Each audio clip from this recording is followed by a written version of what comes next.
du mois intitulé l'Église intercesseuse. Je vous souhaite déjà bonne fête de l'indépendance.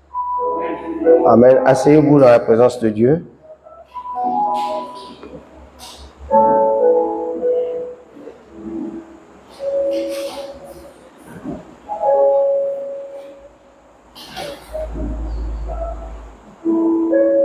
Alors, donc notre thème mensuel,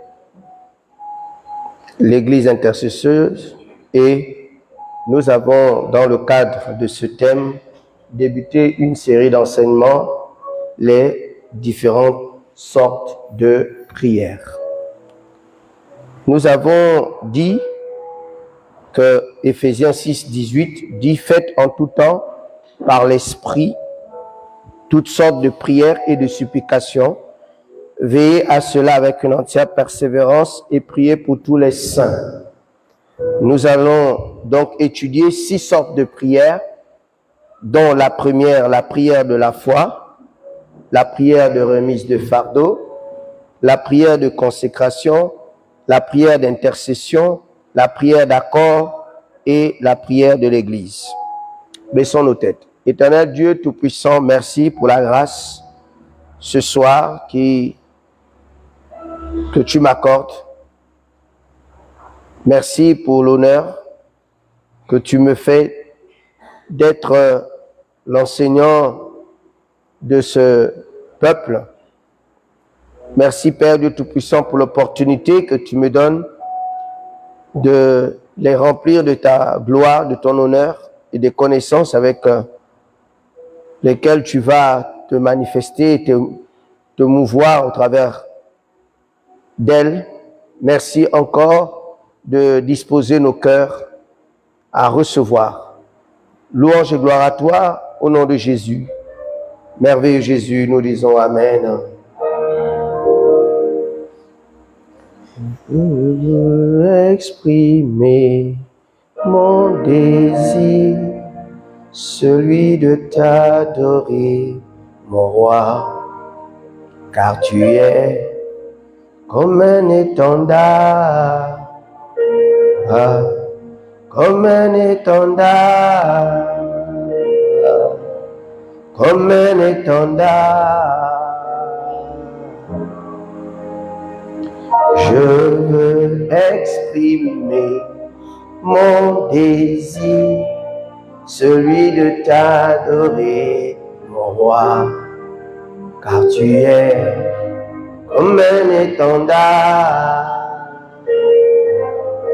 comme un étendard, oui tu es, comme un étendard, oh tu es, oui tu es,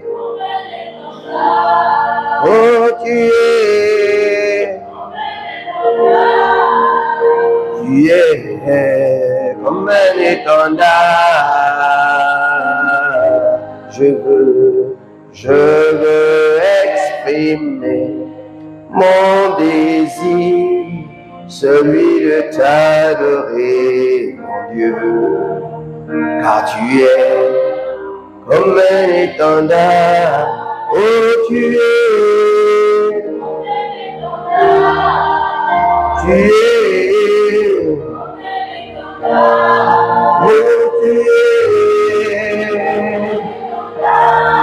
oui tu es,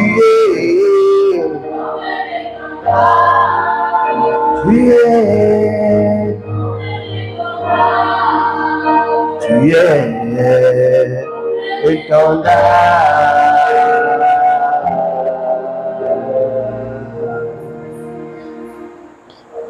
Qu'est-ce que la prière de la foi?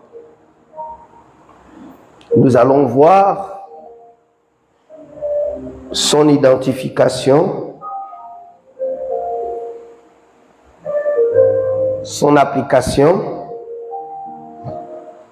son résultat. Je voudrais vous rappeler que dimanche, je vous ai dit que Éphésiens 6, verset 18, nous faisait remarquer, faites en tout temps, par l'Esprit, toutes sortes de prières et de supplications. Donc, il y a plusieurs temps dans la vie de l'homme et chaque temps appelle un type de prière. Donc, nous ne pouvons pas nous contenter de faire la même prière devant tous les temps. Donc, il est important pour nous de savoir qu'il se présente devant nous des temps différents et ces temps différents appellent aussi des différentes sortes de prières. Et la prière de la foi, qu'est-ce que c'est? C'est la foi qui inspire la prière. Il ne s'agit pas de prier pour avoir la foi, mais j'ai la foi pour prier.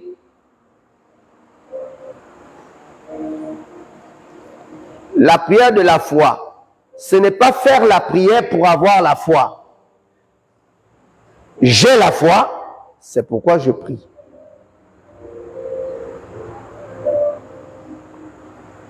Jacques, chapitre 5, le verset 14.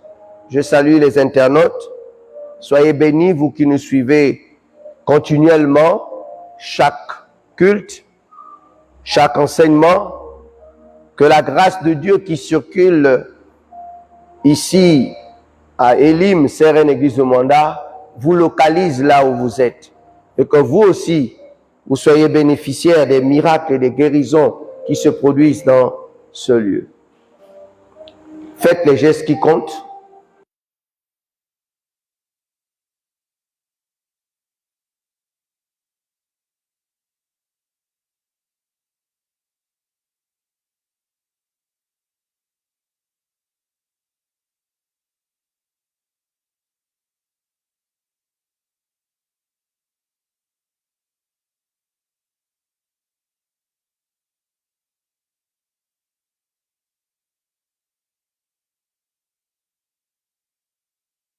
Et que les anciens prient pour lui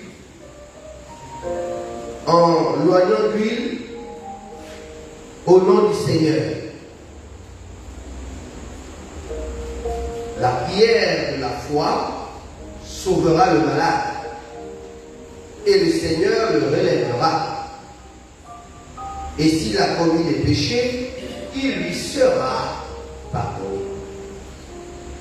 Vous remarquez dans Jacques chapitre 5 verset 14, l'auteur s'appelle Jacques. C'est un des frères de Jésus, frère de sang, même mère. Pour ceux qui ne le savent pas, Jésus a eu des frères et sœurs. Amen. Donc après sa naissance, Joseph a fait des enfants avec Marie.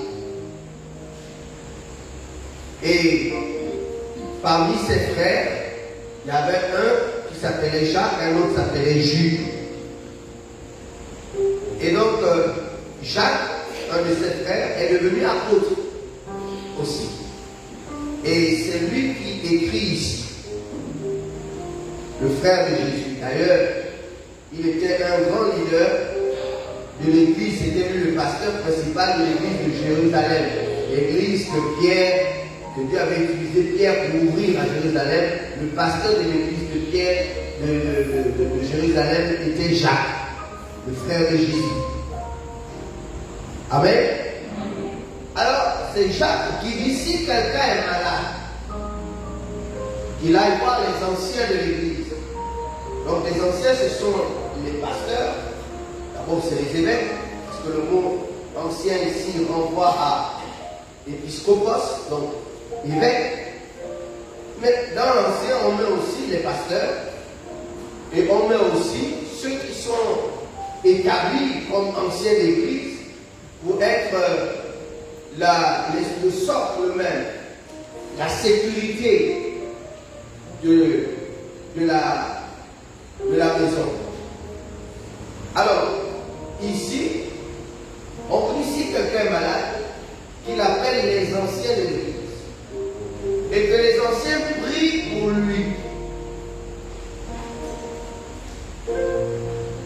que les anciens prient pour lui, en loignant lui. Et la prière de la foi sauvera le malade. Alors quand on lit ça, et je me souviens moi aussi, dans mes débuts dans la foi, lorsque je lisais ça, moi je mettais ma foi dans la prière de l'ancien et de lui. Puisqu'il est dit, si quelqu'un est malade, qu'il aille voir les anciens. Les anciens prient pour lui en loignant lui. Donc j'ai mis ma foi dans lui. Et qu'il m'était difficile de prier sans utiliser lui. Jusqu'à ce que Dieu m'ouvre les yeux et dit, mais relis le texte. Si quelqu'un est malade, il aille voir les anciens de l'église. Et que les anciens de l'église prient pour lui en loignant lui. Et la prière de la foi sauvera le malade. Donc qui sauve le malade, ce n'est pas la prière de l'ancien, ce n'est pas lui, c'est la prière de la foi. Que j'utilise l'huile ou pas, ce qui est important, c'est que ma prière soit accompagnée de la foi. Donc vous voyez ici, la prière de la foi, ce n'est pas prier pour avoir la foi. Mais j'ai la foi, c'est pourquoi je prie.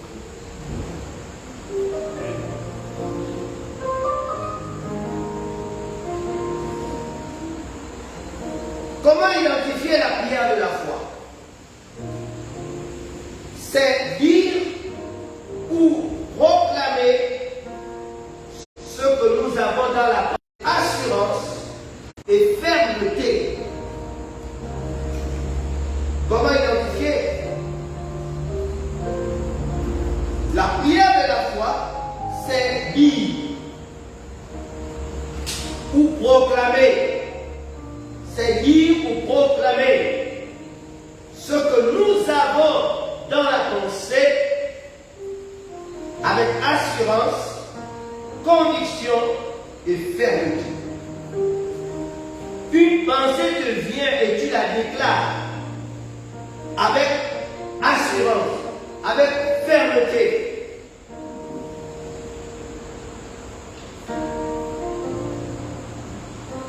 C'est ça la prière de la foi. Vous savez, quelqu'un va te dire,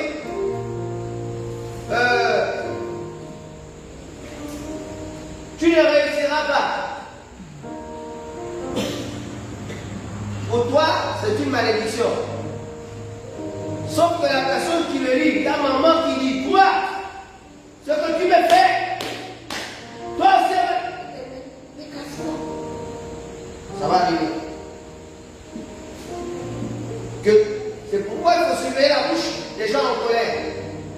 Parce que celui qui est en colère le dit dans une conviction.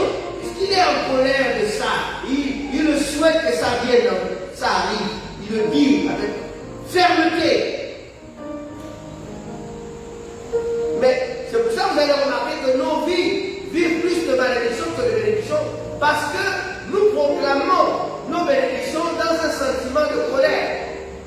Car la force d'une déclaration, c'est le sentiment qui l'accompagne. Je répète ça. La force d'une déclaration, c'est le sentiment qui l'accompagne. Pourquoi il est écrit « Honore ton père et ta mère » C'est le premier commandement avec une promesse, tu vivras longtemps. Parce qu'en réalité, quand tu honores ton père et ta mère, ce n'est pas Dieu qui te bénit. C'est la joie de ton père, c'est la joie de ta mère qui l'amène à faire des déclarations sur toi. Et ce qu'elle va déclarer, la Bible dit, ce que tu diras sur la terre sera lié, ce que tu diras sur la terre sera délié. En fait, pourquoi on encourage à honorer le mot honore ton père et ta mère? Les gens pensent que le mot honorer, c'est simplement les respecter. Non. Vous avez déjà entendu cette expression? Payer les honoraires du médecin. Vous avez déjà entendu? On paye les honoraires du médecin. Vous avez déjà entendu ça? Payer les honoraires de l'avocat. Vous avez entendu ça? Donc quand on honorer, il y a un honoraire qui veut dire payer les heures que la personne a passées à te servir. Donc quand on dit honore ton père, on est en train de te dire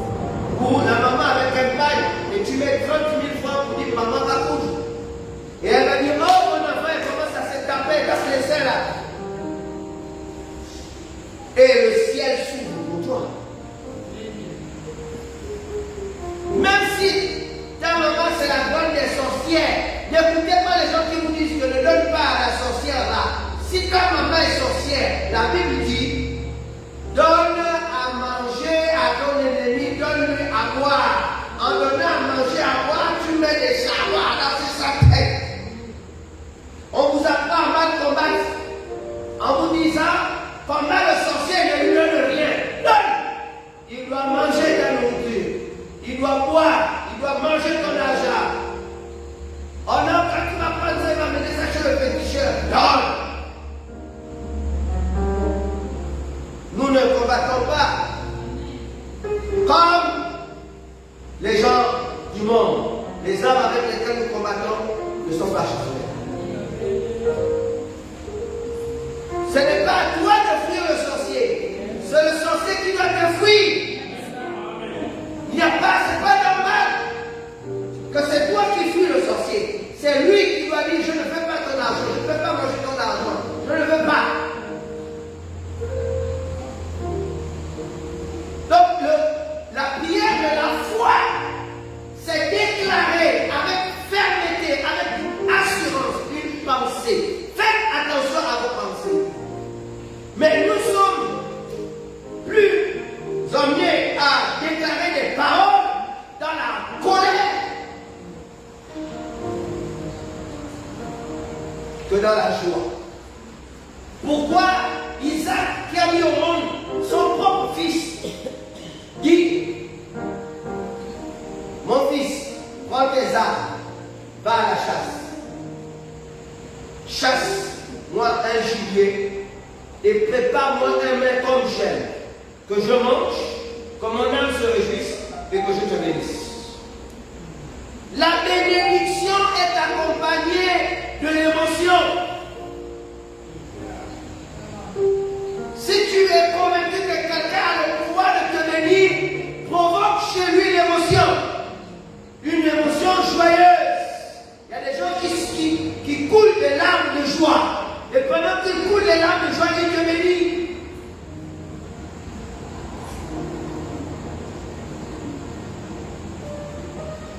La prière de la foi, c'est la prière qui se dit avec foi. Mais qu'est-ce que c'est qu'avoir la foi? C'est avoir de l'assurance. Sentir que c'est ça qui doit être dit. Et c'est ça qui va s'accomplir.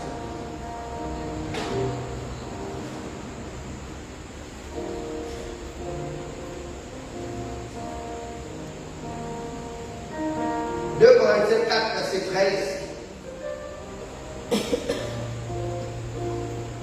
Quelqu'un peut m'aider à faire cette lecture? 2 Corinthiens 4, le verset 13.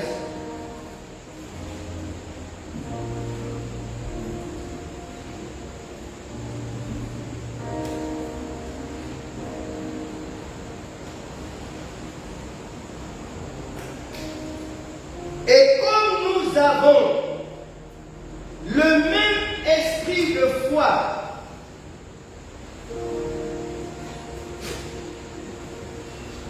et comme nous avons le même esprit de foi qui est exprimé dans cette parole de l'Écriture, j'ai cru, c'est pourquoi j'ai parlé. Nous aussi, nous croyons, c'est pour cela que nous parlons. Donc, si tu ne crois pas, ne parle pas. C'est pourquoi j'ai appris à ne plus prier avec mes plaintes. Parce que mes plaintes disent ma réalité auquel je crois. Seigneur, je me sens triste. Je le sens, je suis triste. Et je le dis dans la prière, Seigneur, je me sens triste. Mais je suis en train d'amener et consolider la tristesse. Je ne sais pas si vous me saisissez. La prière, ce n'est pas... La prière ne dit pas ta réalité. Bon, je vais dire ça doucement, même si vous entendez. La prière, c'est mentir à la réalité. Tu es Mais tu déclares que tu es dans la joie. C'est un mensonge.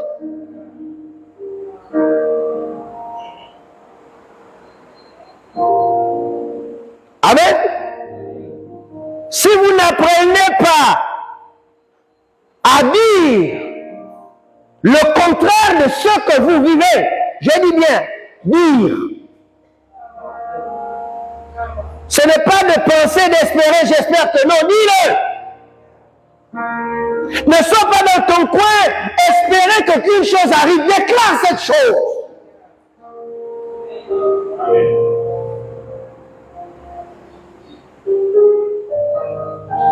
Lorsque je veux une chose, je m'arrange à ce que ma tablette monte. En fait, ce que j'ai l'habitude d'utiliser, je mets l'image pour que chaque fois que je prends et j'ouvre, l'image me rappelle que. Et puis moi, je déclare.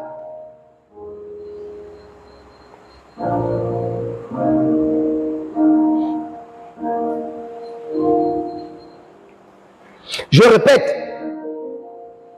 Et comme nous avons le même esprit de foi qui est exprimé dans cette parole de l'Écriture. Tu vois que quand tu lis la Bible, il y a un esprit dans la Bible qui s'appelle la foi.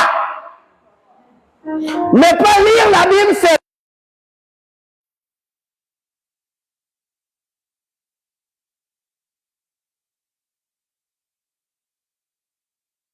de foi qui est exprimé dans cette parole de l'Écriture. Tu cherches la foi où? On te dit l'adresse où se trouve la foi. Et c'est un esprit.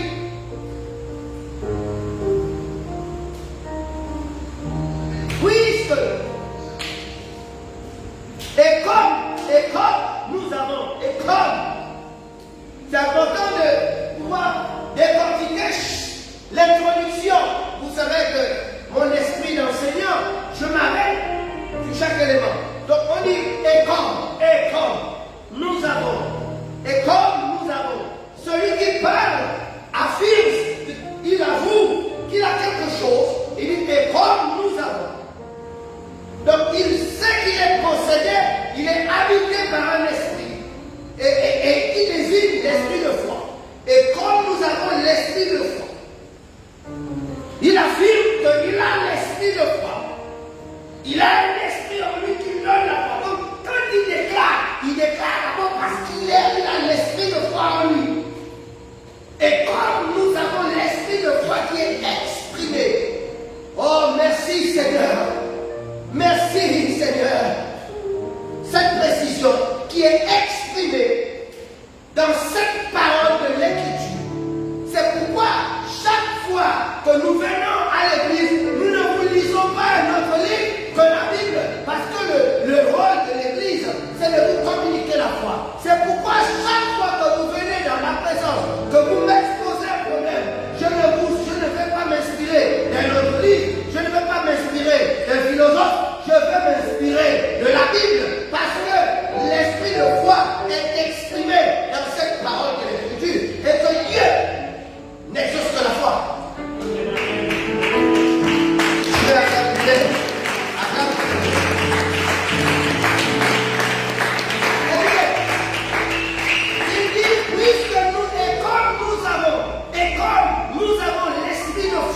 Qui est exprimé dans cette parole de l'Écriture.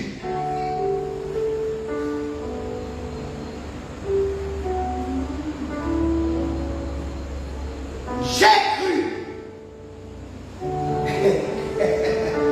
Faut décortiquer. J'ai cru. C'est-à-dire qu'avant de déclarer, il a d'abord lui-même cru. J'ai cru.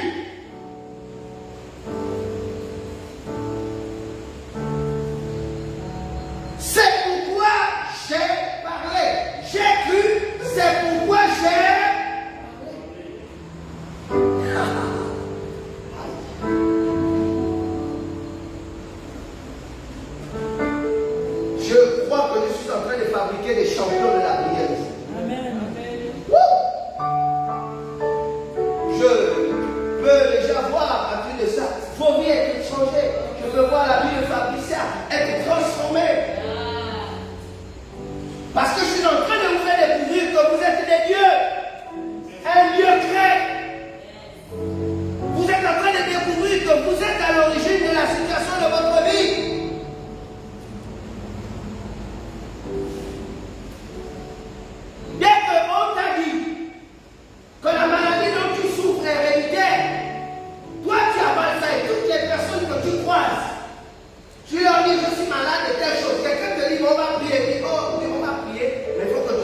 notre famille, c'est héréditaire.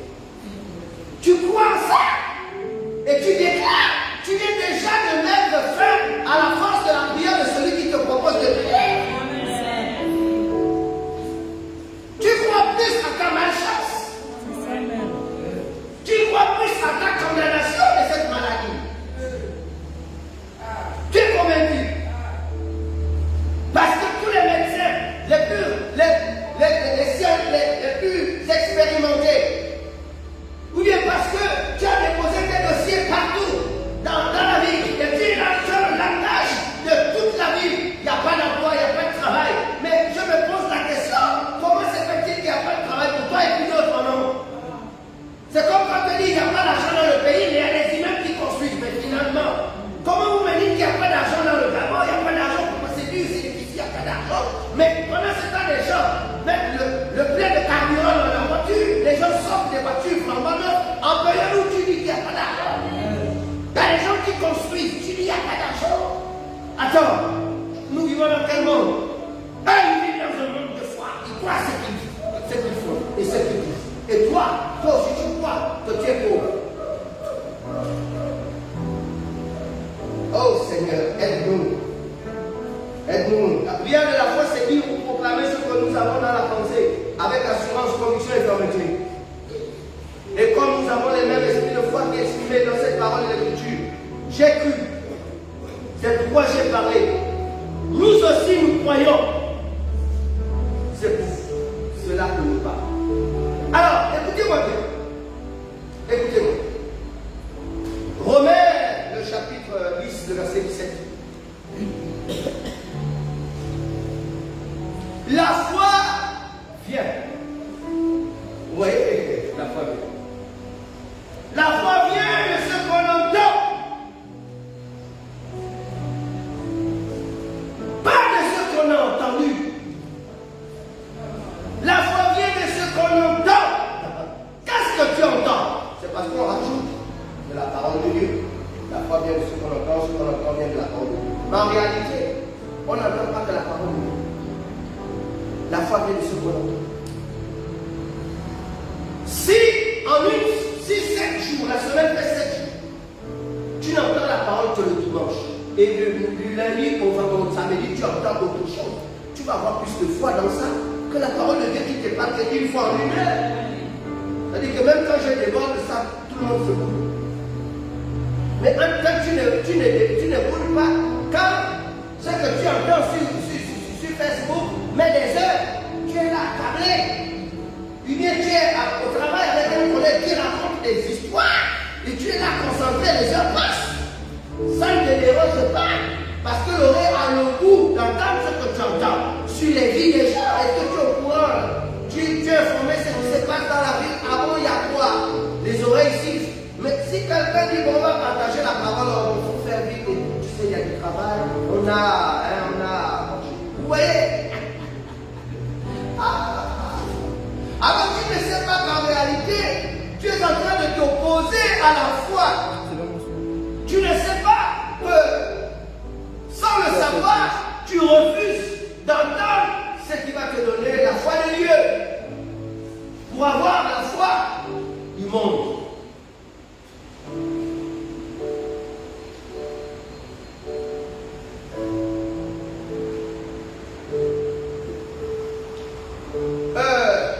Dans le livre de Nombres, le chapitre 13, Nombres chapitre 13.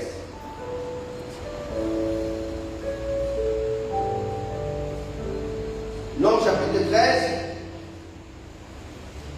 le verset 30.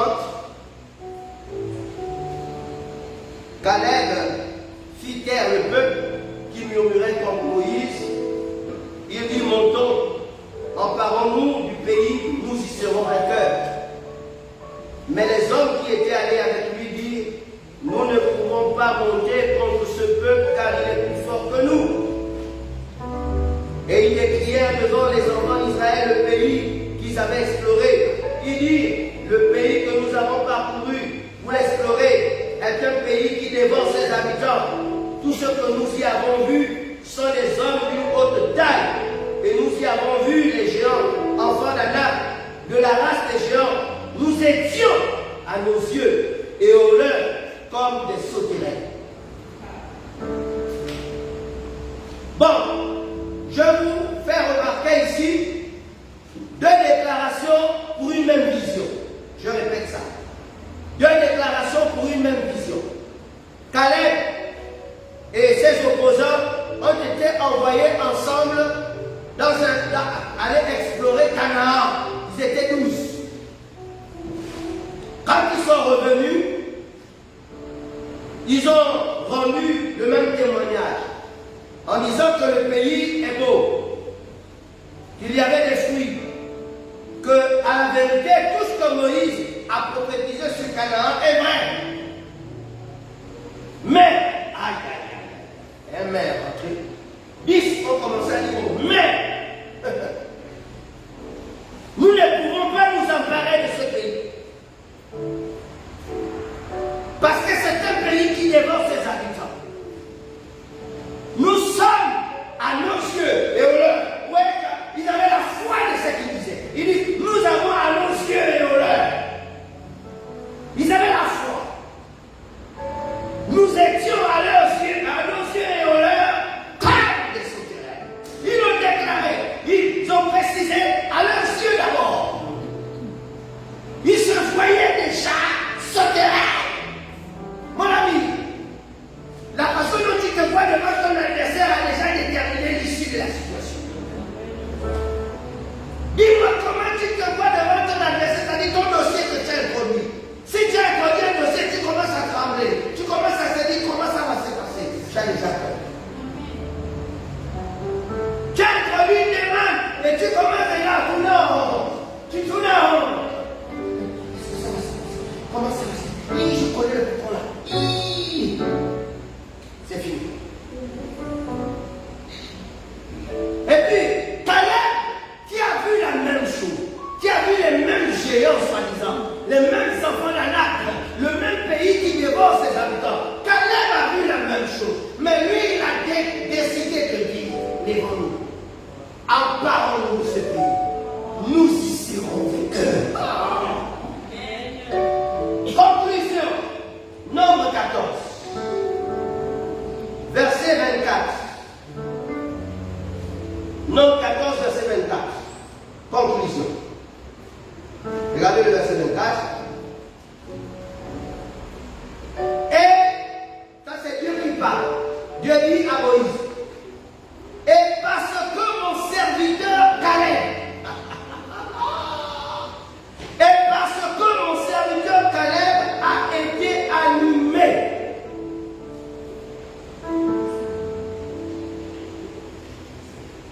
C'est intéressant. A été animé d'un autre esprit. Et qu'il a pleinement suivi ma voie. Je le ferai entrer dans le pays où il est allé. Et ses descendants le posséderont.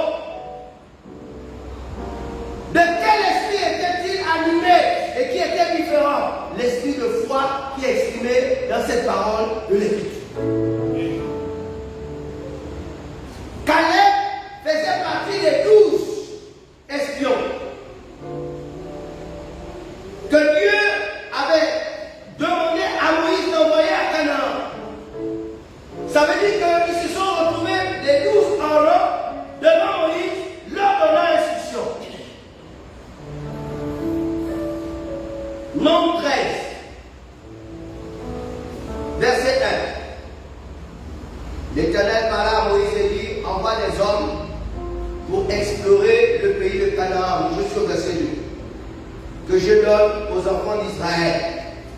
Tu enverras un homme de chacune des tribus de leur père. Tous seront les principaux d'entre eux. Quand vous lisez la Bible, faites attention. Les 12 sont là, vous savez, les soldats. Maintenant, ils écoutent les instructions avant d'aller en Russie. L'instruction dit, Dieu m'a demandé de vous envoyer tous les 12 à Canaan pour explorer ce pays qu'il nous donne. C'est ce qu'il dit. pour explorer le pays de Canaan que je donne aux enfants. Caleb est resté sur ça, il a dit mais non. Les 10 hommes, ils ont oublié que Dieu a dit non. Eux, ils sont sûrs le fait que c'est les géants. Voilà notre problème. Au lieu de rester sur ce que Dieu a dit, est capable de faire, nous restons fixés sur l'incapacité visible, l'impossibilité visible.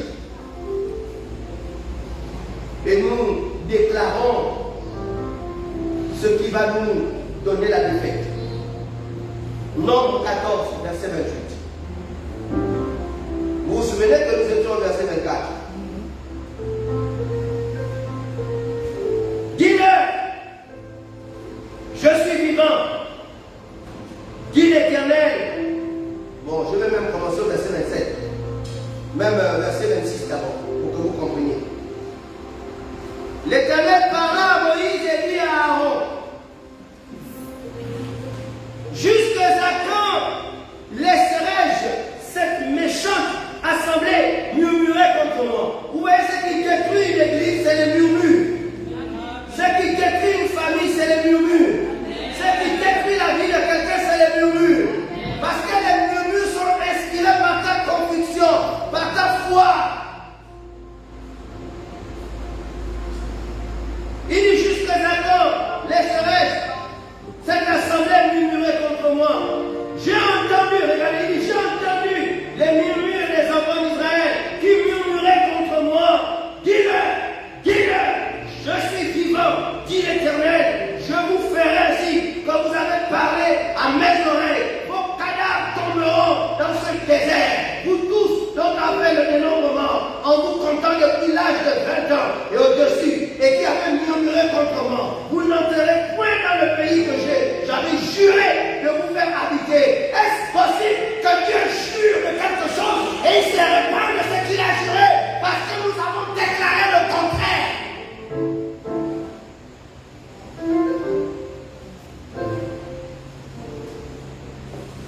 Donc Dieu ne se répand pas de lui-même. Il ne se répand pas de ton péché. Il se répand de tes déclarations. S'il y a une chose dont Dieu est rendu impossible, incapable, faible, c'est la déclaration de l'homme. Zacharie, Dieu lui dit, l'ange lui dit, ta femme, Élisabeth, aura un fils dans son village. Et Zacharie dit, mais, mon ami, cette histoire-là que tu viens de raconter, là, ça va se faire comment? L'ange lui dit, tu le verras. Mais tu vas rester humilié jusqu'à ce que ça s'accomplisse. Vous savez pourquoi? Parce que la Bible nous dit que Zacharie était sacrificateur et il venait de rentrer pour la prière selon son tour, selon la classe de Abia. Ça veut dire quoi? Que c'était un prieur professionnel qui avait donc le pouvoir par sa bouche d'annuler ce que l'ange venait déclarer. Pour éviter ça, il fallait fermer sa bouche. Parce que si Zacharie ouvrait sa bouche, la grossesse de cette femme allait passer, quand même c'est Dieu lui-même qui était le Père.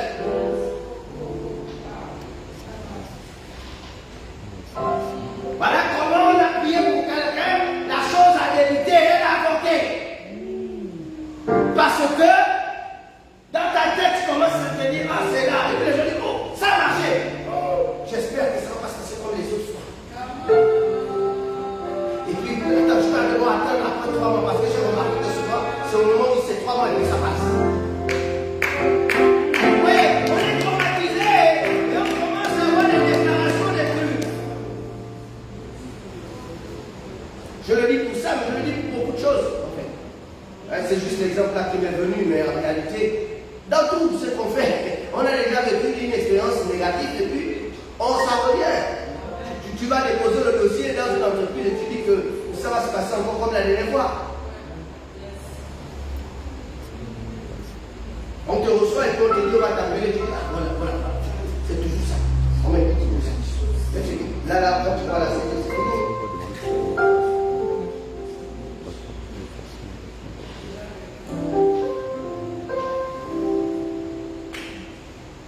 Lisons Marc 11, verset 22 à 24.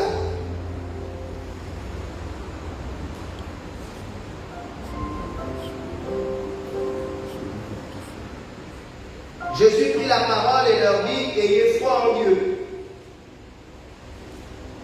Je vous le dis en vérité, si quelqu'un dit à cette montagne, ôte-toi de là et jette-toi dans la mer, et s'il ne doute pas en son cœur, mais croit que ce qu'il y arrive, il le verra s'accomplir. C'est pourquoi je vous dis, tout ce que vous demanderez en priant, croyez que vous l'avez reçu. Donc vous comprenez que quand tu pries parce que tu crois que tu l'as reçu. Tu ne pries pas pour recevoir, tu pries parce que tu as reçu.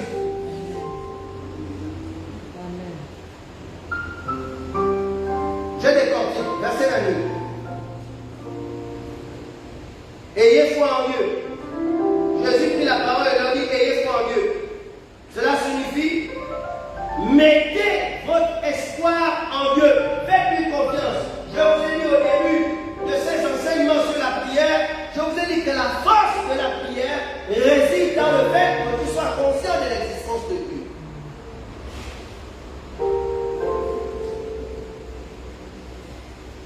Landry, mets-toi debout. Landry, assieds-toi. Je n'aurais pas pu le faire si je ne suis pas conscient qu'il existe. Pourquoi me prendre pour un fou? Barack Obama, il n'est pas ici. Est-ce qu'il est là? Il est quelque part. Mais est-ce qu'il m'entend? Donc je suis un fou. Barack Obama, lève-toi dans l'église. Acclamez Barack Obama est là. Je suis un fou.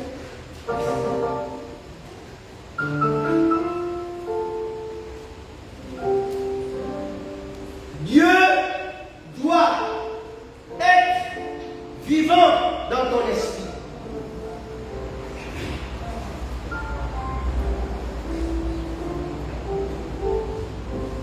Verset 23. Il est dit,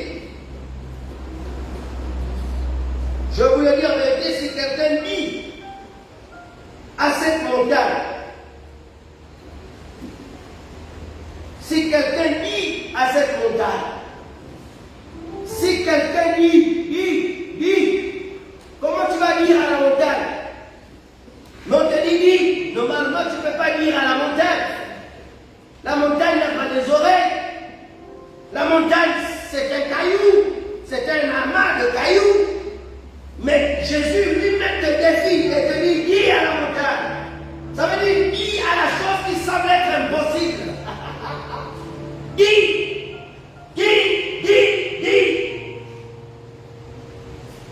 Parce qu'en réalité, il dit bien, si tu dis à cette montagne, ôte-toi de là et jette-toi dans la mer. Écoutez-moi bien. Et s'il ne doute point dans son cœur, ça veut dire que si tu as commencé à imaginer que cette montagne qui te barre la route, cette montagne, et puis tu imagines que si tu commences à imaginer que si cette montagne pouvait être relevée pour Dieu, si cette montagne pouvait ne pas être là, dès que tu commences à penser, ça déclare.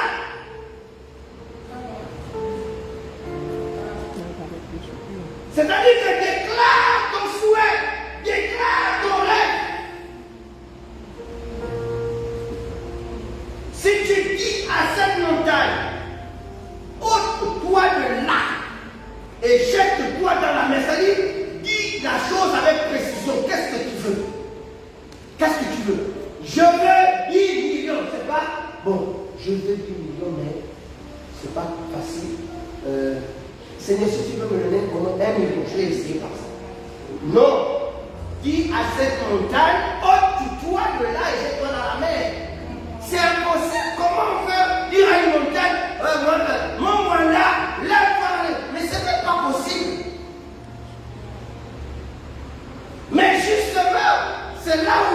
t'attend. Ta situation perdue, elle semble être impossible, c'est une montagne. Je ne connais pas ta situation, mais c'est une montagne.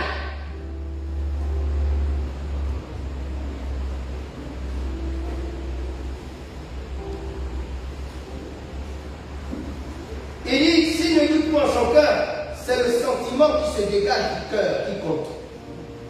Avant de dire ma pensée, ai-je l'assurance qu'elle est en accord avec celle de Dieu? Est-ce que je l'imagine? Est-ce que dans mon esprit, je vois la montagne s'enlever et partir?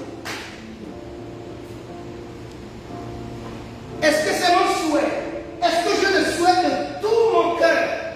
Est-ce que quand je dors, je me réveille, je vois cette montagne s'enlever?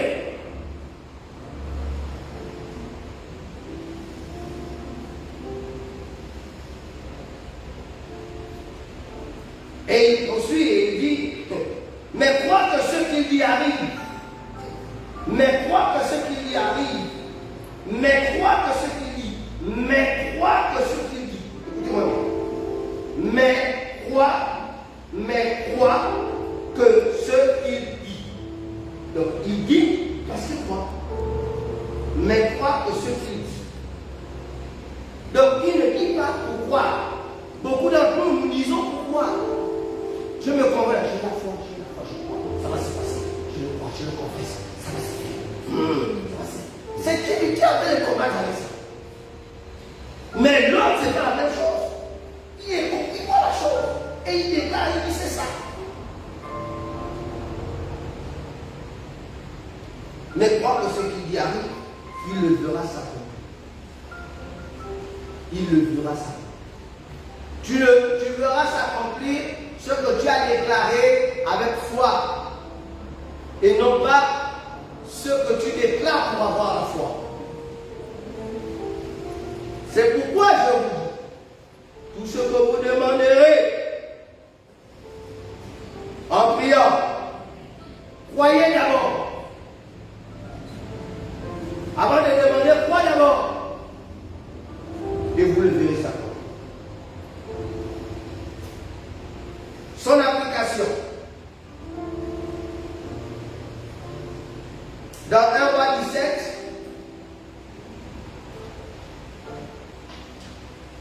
verset 1, Élie le Tishbite, l'un des habitants de Galade, dit à Akab, l'Éternel est vivant, le Dieu d'Israël, dont je suis le serviteur, il n'y aura ces années-ci ni rosée ni pluie, sinon à ma parole. 1 Roi 18, verset 1. Bien des jours s'écoulèrent et la parole de l'Éternel fut adressée à Élie dans la 3e année. Va, présente-toi devant Akab et fais tomber de la pluie sur la surface du sol. Mes amis, mon peuple, pendant longtemps, nous avons lu ces deux versets. 1 Roi 17 et 1 Roi 18. 1. Et à chaque fois, ces deux versets nous expliquent que c'est Dieu qui est à l'origine de la fermeture du ciel. Le verset 17 dit, Élie le Tishbite dit, les habitants de Galade dit à Akab, l'Éternel est vivant, le Dieu d'Israël dont je suis le serviteur. Il n'y aura ces années-ci ni rosée, ni pluie, sinon à ma parole. Verset 18, plutôt chapitre 18, verset 1. Bien des jours s'écoulèrent, c'est-à-dire 3 ans après la famille. La parole de l'Éternel fut ainsi adressée à Élie. La parole de l'Éternel fut ainsi adressée à Élie. Dans la 3e année, va, présente-toi devant Akab, et je ferai tomber de la pluie sur la surface du sol. À chaque fois, nous voyons que c'est Dieu.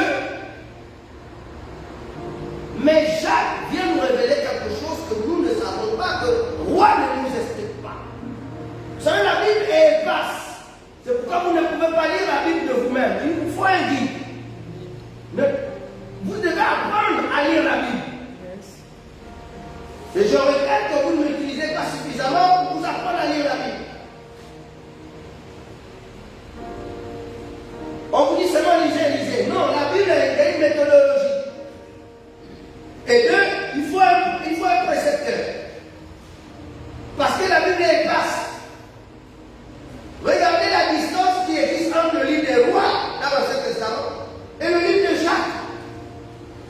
qui revient sur l'histoire et qui nous dit ceci au verset 17, Jacques 5, 17 à 18. Vous voyez, et on retrouve Jacques 5, verset 17 à 18. On a vu 1 Roi 17, 1, 1 Roi 18, 1. Et on se retrouve dans Jacques 5, 17, 18. Élie était un homme de la même nature que nous.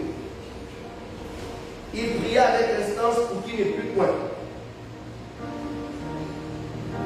Il pria avec instance. Mais le verset 1 ne nous dit pas qu'il a prié avec instance pour que la pluie s'arrête. On nous dit qu'il a dit, sinon à ma parole je ferme les yeux. Et quand il s'est fini bouclé. Alors que là, on nous dit, quand il a fini de déclarer, il est parti dans un coin, il a commencé à prier tous les jours. Il déclarait tous les jours pour que la pluie ne tombe.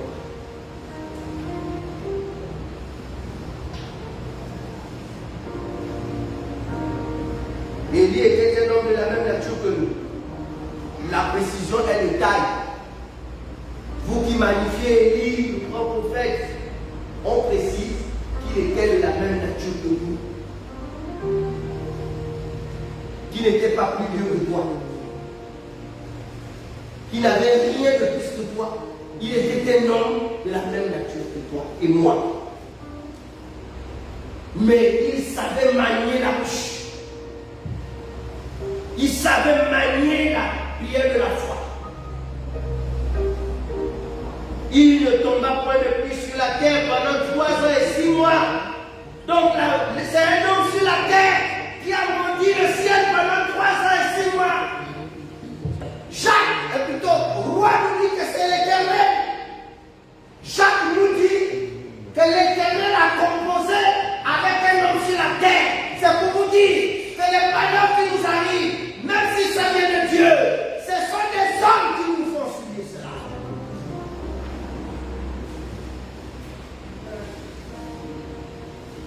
Quand une mère a passé le temps à dire à son enfant, c'est que tu me fais, toi aussi, elle grandit et elle dit ça, tu cherches le grand-père, c'est toi. Toi là qui vas t'épouser. Et elle, c'est la première sorcière à pleurer pour dire que même les enfants ne se marient pas. Elle oublie qu'elle a passé le temps à déclarer ça. Une paresseuse comme toi, tu sais, les fous.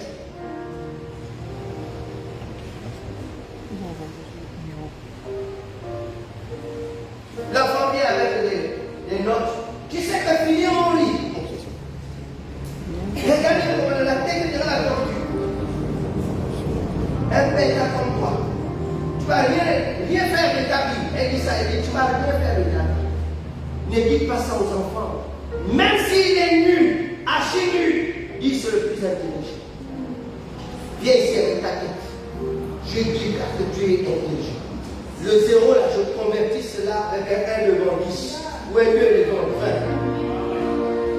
Mon enfant, tu feras mieux. Le trimestre prochain, tu feras mieux.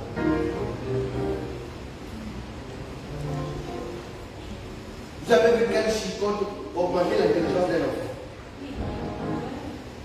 Non, mais expliquez-moi comment vous faites pour qu'une chicote mette la connaissance dans la tête d'un enfant. Viens ici. Tu vas me montrer où est-ce que tu as allé chercher le 0 là. Tu prends la chicote.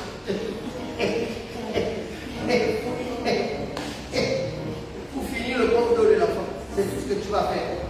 Mais ça ne signifie pas, ce n'est pas mentionné qu'à travers la chicote, il y a de l'intelligence qui est transmise dans la tête de l'enfant. Tu l'as ici. Si tu veux transmettre l'intelligence à l'enfant, prends la décision de pouvoir lever l'enfant le matin, il va te laver et assieds-toi avec lui, prends tes cahiers, viens comme ça. Il vient prendre un répétiteur, mais soit vidéo, soit derrière. Mais ce n'est pas ta chicote qui va changer la chose. Il y a des enfants qui atteignent le niveau où, quand il a fait la bêtise, c'est lui-même qui vient même dire que papa, j'ai fait la bêtise et puis donne le dos des gens. Quand l'enfant atteint ce niveau-là, là, il est gâté.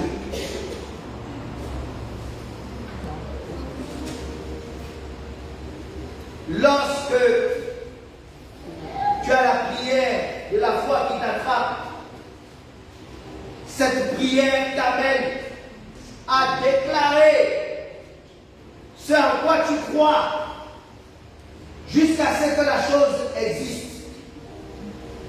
Être animé de la connaissance de la volonté de Dieu ne suffit pas pour qu'elle s'accomplisse.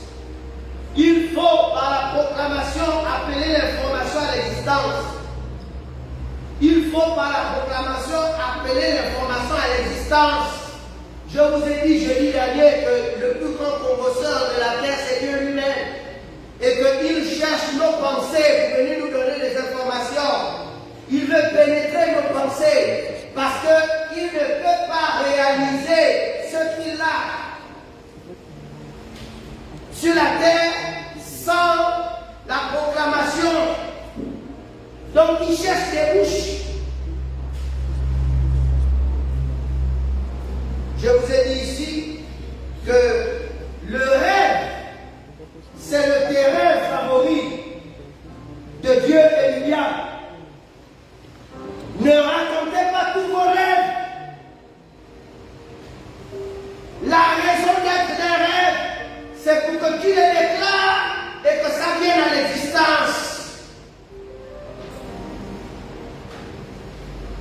Les rêves sont donnés pour que tu puisses en parler. Et lorsque tu en parles, ça vient à l'existence. Choisis tes rêves.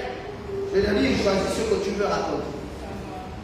Sinon, annule. Dès que tu te lèves, tu n'es pas d'accord des rêves. Tu dis, j'annule ce rêve. Je l'annule au nom de Jésus. L'autre te dit, mais c'est quoi, tu as rêvé quoi? J'ai dit, j'annule. Elle est là. J'annule. Mais raconte quand même, non, j'annule. Mais toi, tu dis, oui, mais je vais annuler, mais je te raconte d'abord quoi? Arrêtez de raconter vos rêves qui ne viennent pas toujours de Dieu. Tu es toujours en train de rêver des crocodiles qui te poursuivent. Tu rêves des serpents qui t'enroulent. Tu rêves que tu es toujours en train de couillons qui te poursuivent. Mais après, on peut arriver que tu as beaucoup d'argent. Après arriver ta promotion. Après arriver ta belle maison. Toute la Bible est faite pour nous faire rêver positivement. Arrêtez de rêver en l'envers. Oh, c'est facile de rêver la mort de ton adversaire. Mais après, tu as rêvé ton succès, ta réussite.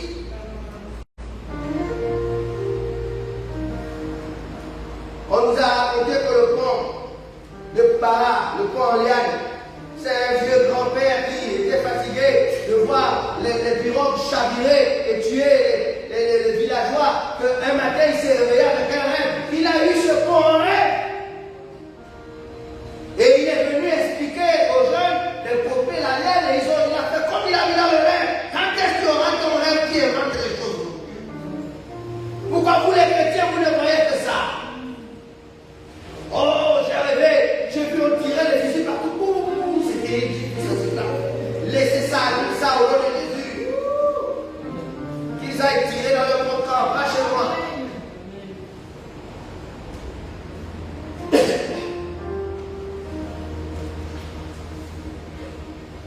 Lorsque je veux quelque chose, je m'en vais chercher dans la Bible des versets qui en parlent. Et je m'arrange à ce que je vais lire la chose, à ce que je vais dormir. Pour provoquer mon rêve et que je me réveille le matin avec ça dans mon esprit. Et j'ai la conviction que la chose elle est là.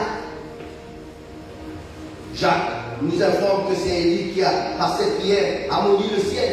Et c'est aussi par cette prière que le ciel a été béni. Notons que Dieu ne peut rien accomplir dans ce monde, ni dans ta vie, sans recourir à ta bouche. Dieu a dit à Élie, présente-toi devant Akab et je ferai tomber la pluie sur la surface du sol. C'est Dieu qui dit à Élie. Et Élie se présente devant Akab, la pluie ne tombe pas. Mais il a fallu qu'Élie aille à la montagne, d'abord fasse le sacrifice, il a d'abord fait le sacrifice. Il a rétabli l'autel, et après avoir rétabli l'autel,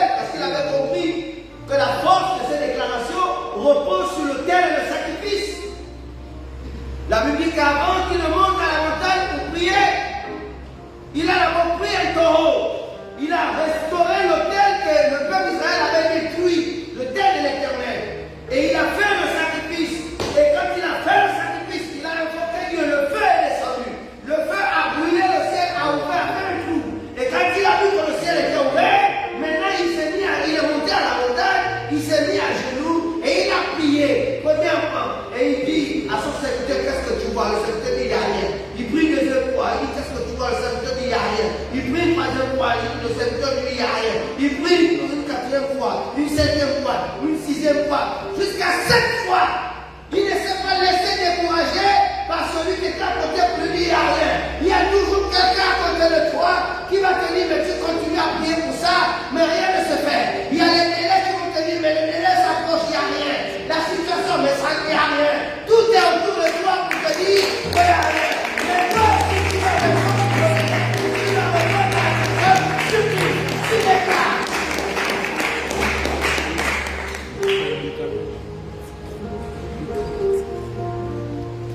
Il faut déclarer.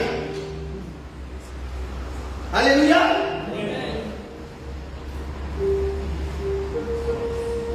Retenez que Dieu ne peut rien accomplir dans ce monde, ni dans ta vie, sans recourir à ta bouche.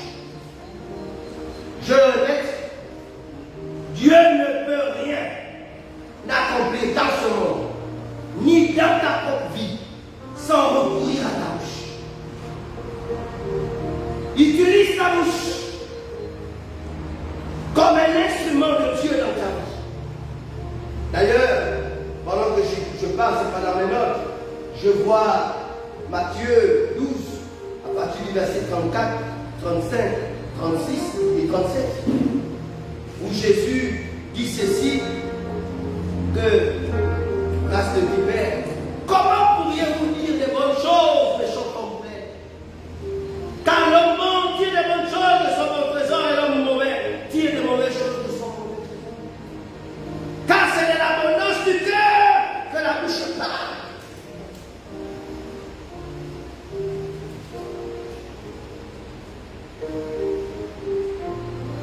Verset 37. L'homme rendra compte de toute parole mauvaise qu'il aura déclarée. Car à tes paroles, tu seras justifié. À tes paroles, tu seras condamné. Matthieu 12, 37. À tes paroles, je ne sais pas comment je peux vous le dire. Ce n'est pas Dieu qui nous bénit, ce n'est pas Dieu qui nous maudit, ce sont nos bouches qui décident de la bénédiction ou de la malédiction. Ta vie ressemble à ta bouche. Amen. Commence à changer de langage. Quand tu entreprends, commence à déclarer ce que j'entreprends, ça va marcher. Ça va réussir. Tu déclares. Si tu as besoin de financement, déclare le financement dont tu as besoin. Tu veux voyager, déclare, je veux voyager.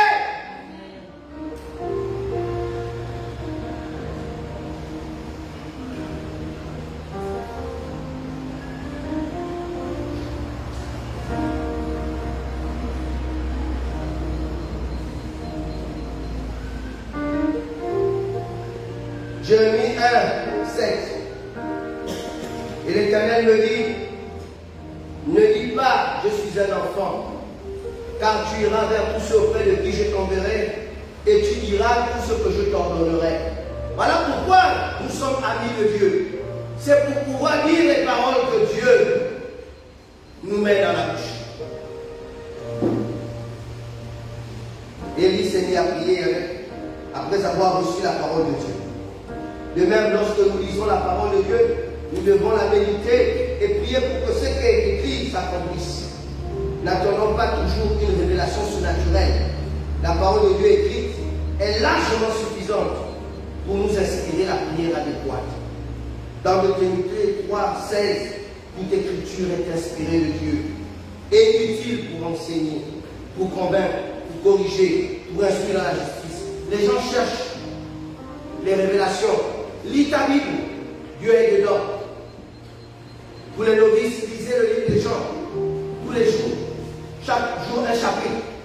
Aujourd'hui, chapitre 1, demain, chapitre 2. Il y a 21 chapitres, ça te fait 21 jours. Tu lis le même chapitre, matin et soir. Le matin, tu lis le chapitre 1. Le soir, chapitre 1. Le lendemain, tu lis chapitre 2. Le matin, le soir, chapitre 2. Même toute la journée, le chapitre 2. À force de lire, même si tu ne comprends pas, lisez la Bible, même si vous ne comprenez pas, lisez seulement. J'ai dit lisez seulement. La compréhension viendra de lui-même, de cet esprit. Un qui va être devant une situation et puis la lecture que tu as faite de roman. Ça c'est. Ne cherchez pas à lire pour comprendre. Lisez ça. 2 Pierre 1, 21. Car ce n'est pas une volonté d'homme qu'une prophétie a jamais été apportée, mais c'est poussé par le Saint-Esprit que les hommes ont parlé de la parole de Dieu. Alors quel est le résultat de la prière de la foi? 2 Chroniques 20, verset 20 à 22. 2 Chroniques 20, verset 20 à 22. Le lendemain, ils se mirent en marche de grand matin par le désert de Tekoa. À leur départ, Josaphat se présenta et dit: écoutez-moi, Judas et habitants de Jérusalem. Confiez-vous en l'Éternel, votre Dieu, et vous serez affermis. Confiez-vous en ses prophètes. Donc, confiez-vous en ses déclarations, en vos déclarations, vous réussirez. Vous voyez, moi, si j'avais lu ce texte, si moi j'étais là, j'allais dire: confiez-vous en ces prophètes, vous serez affermis, et confiez-vous en l'Éternel, vous réussirez. Parce qu'on a toujours mis la réussite entre les mains de Dieu. Mais le texte nous dit non. Le texte nous dit: confiez-vous en l'Éternel, vous serez affermis, et confiez-vous en ces prophètes. Le mot prophète me dit les déclarations. Amen. Et vous réussirez. Donc la réussite est au bout de la bouche du prophète, et non entre les mains de Dieu. Puis d'accord avec le peuple, il nomma les gens qui revêtus dans le mont sacré et marchant devant l'armée, ils célébraient l'Éternel et disaient: louez l'Éternel, car sa miséricorde durera toujours. On dit: ils disaient. Au moment où l'on commençait les chants et les louanges, l'Éternel plaça une embuscade contre les fils d'Amon et de Moab et ceux de la montagne de Séir qui étaient venus contre Juda, et ils furent battus. Rendez-vous compte que quand ils se sont mis à chanter, parce que dans les chants, il y a des déclarations, n'est-ce pas? Alléluia. Et je suis toujours étonné, je sais souvent quand il y a la louange, les gens ne chantent pas. Ils laissent les chants pour chanter seuls. Si on arrête, d'un coup, les chants et les musiciens, vous allez vous arrêtez seulement les chants. Et les musiciens jouent, vous verrez que personne ne chante.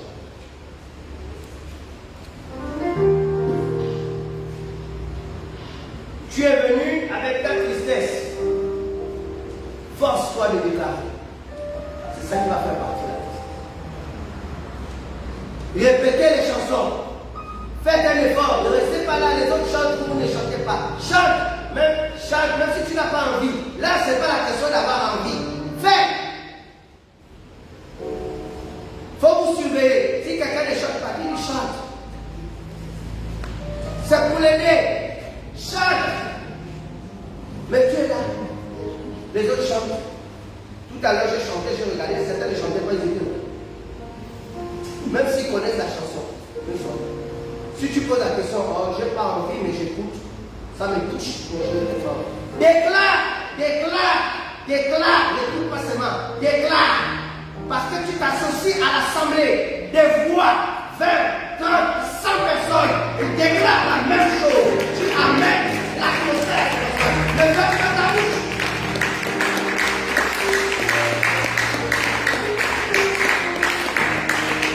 Ne dis pas: les gens sont là, vont déclarer pour toi. Oh, ils sont 40 et 100, 99, tu proclames déjà, même si moi je m'étais. Non, proclame, pour les 100 personnes. Arrêtez ça. Déclare. Romains 4, verset 20. Il ne douta point par incrédulité au sujet de la promesse de Dieu, mais il fut fortifié par la foi. Cela signifie que comment tu sais que ta prière de la foi a marché? Tu vas avoir tout d'un coup une louange. Moi je prie jusqu'à un moment donné, quand je sens la louange venir, un chant qui me vient, j'ai compris que là, il m'a exaucé. Et je me mets à chanter le chant.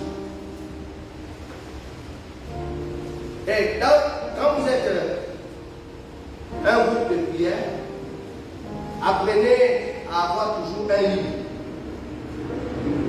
C'est vrai que Dieu va utiliser tout le monde, mais le livre que vous avez désigné comme livre, si pendant que vous êtes en train de prier, il chante, chantez son chant. Mais vous, ce que vous faites, il y a un livre, le livre chante un chant, les gens continuent à prier. Vous me suivez. Parfois même, tu cries encore plus fort. Soyez sensibles. Le chant annonce quelque chose. Et souvent, même si tu écoutes les paroles du chant, il est en train de vivre. Et ces paroles-là, il veut que vous puissiez les déclarer. En fait, il met les paroles à déclarer à travers le chant. Parfois, je ne le connais pas, je m'en vais taper sur YouTube, sur Google, et je tape le titre du chant avec ces paroles. Parce qu'il me faut chanter ces paroles-là. Je vois l'air qui me vient, l'air, et puis je reconnais, mais je ne le connais pas. Donc qu'est-ce que je fais? Je tape sur Google le chant, et puis je commence à chanter les paroles. Même si je le chante mal, c'est plus mon problème. Mon problème, c'est que c'est les paroles là. Je dois les déclarer.